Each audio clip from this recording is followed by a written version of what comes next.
Okay, welcome everybody to How to Tuesday, International Students FAQ. Thank you all for joining us. How to Tuesday is our weekly webinar series where we give you 30-minute bites of information from all over campus and beyond to tell you how to succeed in college. My name is Claire. I'm your teaching and learning librarian, and we are joined today by Jeanette Purell-Foote over in Career Services. We are so happy to have you all with us today. And we'll have a chance for questions at the end, or you can type them in the chat at any time. We'll be putting a recording of the lecture component of this webinar on our website so that you can watch it later. And I will go ahead and turn it over. Well, thank you again. My name is Jeanette Purell-Foote, and I'm the Associate Director for Academic and Career Services. Oh yeah, more people are joining. That's great. Okay, I'm gonna share my screen. Can you guys see it? Yes. Okay, great. Kathy's here. That's awesome. Okay, just a quick overview as to what we're going to be talking about. We just put together a number of questions that international students have in terms of what the services are from our offices. So we'll talk about the resources that we have available. What's the difference between a USA resume and an international CV? We'll talk about building your network here in the US. How can you effectively advocate for yourself with employers? And we'll just have a quick overview of how to prepare for an interview. And just a quick comment, I want to thank my grad assistant, Zoom Limbo. She put together this PowerPoint presentation or this presentation in Canva, and she did an awesome job.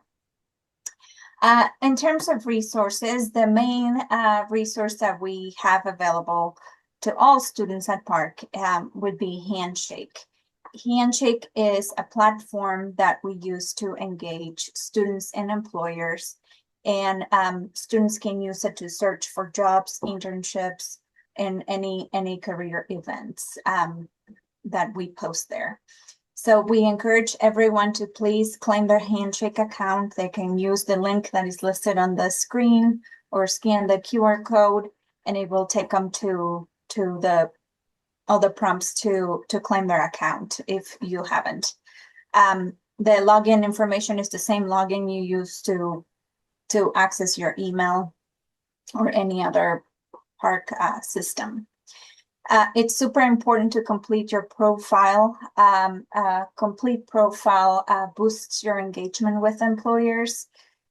Make sure you're engaging in the platform too, like favorite employers, search for roles. The more you engage in the platform, the better the algorithm is going to function on your favor.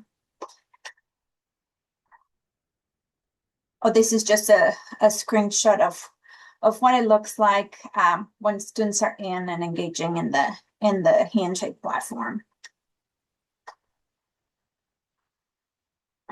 Other resources that we have, all the links are listed on our website, and you can see our website there. We have career advising appointments. So we have resume and cover letter review appointments. We do have also how to prepare for the job search appointments, how to use Handshake, career exploration appointments, and we're gonna start offering a mock interview practice type of appointment. Hopefully in the next couple of weeks, we'll be able to launch this project. We realize that many of the initial interviews that students or anyone is going to have are going to be, a virtual interview. So we want to be able to help you and get you started and give you some feedback there. Super important as an international student in terms of resources. It's super important to connect with the international office at Park follow any guidelines that they have for you. Any CPT, OPT information will come from there. Any updates, especially now that there's a lot of updates coming all the time. Okay, let me see. Oh, and I wanted to mention that Kathy is going to have a CPT session on November 18th. It's a How to Tuesday too. Okay, in terms of resumes, I've seen some international resumes for students, for example, that apply to work as work studies in our office. Sometimes they put way too much information, like their date of birth, a photo, their religion, you know, way too much information that is not necessary in a resume. Typical US resume is about 1 page. Employers are not going to read past 1 page, especially for entry-level positions. You just list your education, your skills, your experience, and we have formats in our website too that can help you create the resume. I realized that many international students come with a lot of experience in their home countries, and they probably have had full careers, you know, before coming here. So we'll be happy to help you list all that information and pare it down in a way that it's easy to view and easy for employers to see through your resume. In terms of a professional network and building that here in the US, you need to start slow. So I would start with your professors, your classmates here on campus, engaging with student clubs here and professional organizations. You could ask your professors here on campus what professional organizations are there in your area of study. Some of you have received invitations for the Mentor Collective. Make sure you're completing your matching survey so we can match you with a mentor. Our office will also offer career services events, so like the career fair. Please attend, even if you're, you know, maybe a freshman. Start practicing those skills of communicating with an employer and networking with them. Handshake and LinkedIn connections are important too. So again, completing your profile both in Handshake and LinkedIn and engaging in both platforms will help you build that network. So remember, start small, and then you'll be able to grow that network. In terms of communicating with employers and advocating for yourself, it's super important that you are able to share your skills and your abilities and how you have contributed to a teams. Always be confident when talking to employers. If the conversation goes where you have to talk about your visa or your ability to work in the US, yes, go ahead and talk about it. But the main focus should be what your skills are and what you can bring to the organization. If the employer asks, are you legally authorized to work in the US? Yes, through CPT and OPT. Will you now or in the future require a work authorization? The answer is yes. You know, answer honestly, but again, focus on your value and what you can bring to the organization. You don't need to be talking what is going to happen in maybe 3 years from now in terms of your work authorization. Again, the international office can help understand all the regulations and any updates that are made on CPT and OPT.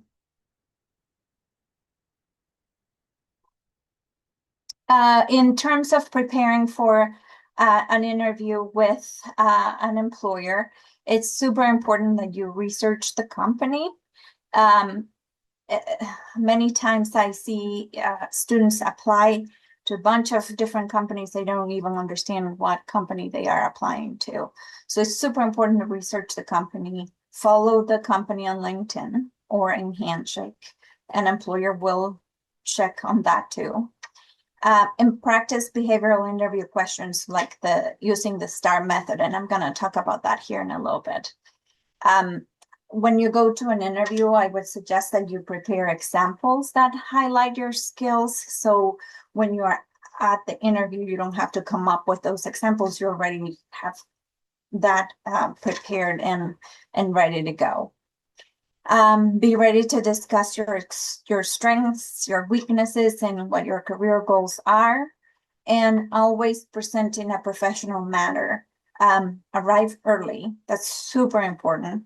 Dress professionally. And when in doubt, always ask the recruiter, what's the dress code for the interview? And that's totally fine to ask when you are getting ready to go to the interview. Avoid strong scents or perfumes. Maintain eye contact and a positive body language and confident body language. Come prepared with questions to ask the employer. They will ask you, did you have any questions? And you please don't say no. Always have some questions ready for the employer. Be ready to have a small talk with the employer. That's very common in the US and it's not common in many cultures. So, being able to have small talk with the people in the room will help you out in the long run. Appropriate use of compliments is important. So don't overdo it because it might seem as flattery or bribery. So just keep it neutral. Arrive on time. I think I already said that. I cannot say that enough. And always follow up with thank you after the interview. And again, that's just a reminder that we're going to have the practice interview appointments coming up soon. This is an example that my GA put together for the STAR interview method. So STAR stands for situation, task, action, and result. So when someone asks you a question, go through this process on how to answer it. So first, describe the situation. So in this example, during my internship, our team was falling behind on a major project deadline. That's the situation. So what was the task? I was tasked with improving communication between departments to keep everyone on track. So what was the action that this person took to solve this problem? So I organized weekly progress check-ins and created a shared tracking document. And as a result, we completed the project 2 days early and improved team collaboration. So that just shows the employer the situation, the task, the action, and what the result was. And it turns to be a complete response, or a clear example to work event that you've had before. Let's see. Oh, in terms of upcoming events, because I know we have to have questions at the end. We're going to have a Careers in Tech presentation by Aon. Aon is a company here in the underground. Right now, the time is tentative. It looks like it's going to be 4 o'clock on November 6th. We're going to have a criminal justice career exploration experience on November 7th from 10:30 to 1. I encourage all of you to come, even if you're not a criminal justice major. It's good practice for you to come and talk to employers. And many of the employers coming are agencies and police departments. Keep in mind that a police department hires all kinds of positions. They are not just hiring for the police force. They need human resources employees. They need tech employees. They need people with biology background so they can do the crime scene lab work. So come and talk to them. If nothing comes out of it in terms of a job, at least you are exposing yourself and practicing all those interviews skills that in the future it'll be easier for you when it's the real moment. And in the spring, we're going to have our career fair. It's going to be on March 24th from 10:30 to 1 in the underground. We're going to have about 30 employers come.